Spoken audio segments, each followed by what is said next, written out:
organic chemistry মূৰৰ ওপৰতে যায় নেকি? Then this video is for you. Hello everyone, মোৰ নাম অভিজিত দাস, মই বৰ্তমান IIT দিল্লীৰ পৰা বিটেক কৰি আছো। Organic chemistry actually easy হয় যদি তুমি এই সাবজেক্টৰ ওপৰত 3-4 মাহ কন্টিনিউয়াস এফৰ্ট দিয়া। বোৰ্ড, জেইমেন্স এন্ড নিটত অহা কোৱেশ্চন বিলাক একদম সিম্পল হয়, বাট জে এডভান্সত ইয়াৰ পৰা একদম খতৰনাক কোৱেশ্চন আহে। এতিয়া কথাটো হ'ল অৰ্গেনিক কেমিষ্ট্ৰি ক'ৰ পৰা পঢ়িবা, টেনচন কিয় লৈছা? মই কৈ আছো। ফাৰ্ষ্ট এজন টিচাৰৰ কথা কৈ আছো, সেইজন হ'ল Rohit Agarwal sir, God of organic chemistry. যেইবালা চেনেলত তেখেতৰ ওৱান শ্বট লেকচাৰ বিলাকৰ প্লেলিষ্ট পাই যাবা। লগতে কুৱেশ্চন প্ৰেক্টিছৰ কাৰণে জে চেনেলৰ তেখেতৰ চেপ্টাৰ ৱাইজ কুৱেশ্চন প্ৰেক্টিছৰ প্লেলিষ্ট পাই যাবা। ইয়াৰ পিছত এটা ইউটিউব চেনেলৰ কথা কৈছো, এইটো হ'ল এটিভি ষ্টাৰ। ইয়াত বিনীত ক্ষেত্ৰী ছাৰৰ চেপ্টাৰ ৱাইজ প্লেলিষ্ট পাই যাবা।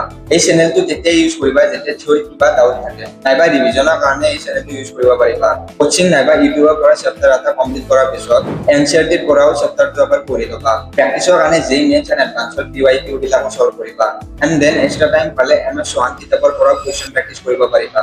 যদি এইখিনি কৰি লোৱা অৰ্গেনিক কেমিষ্ট্ৰিত একদম কনফিডেন্স আহি যাব। অৰ্গেনিক কেমিষ্ট্ৰি ক'ৰ পৰা পঢ়িব লাগে সেয়া ক'লো, কিন্তু কেনেকে পঢ়িব লাগে সেয়া জানিবলৈ হ'লে চেনেলটো ছাবস্ক্ৰাইব কৰি লোৱা এণ্ড লগৰবোৰক শ্বেয়াৰ কৰিবা।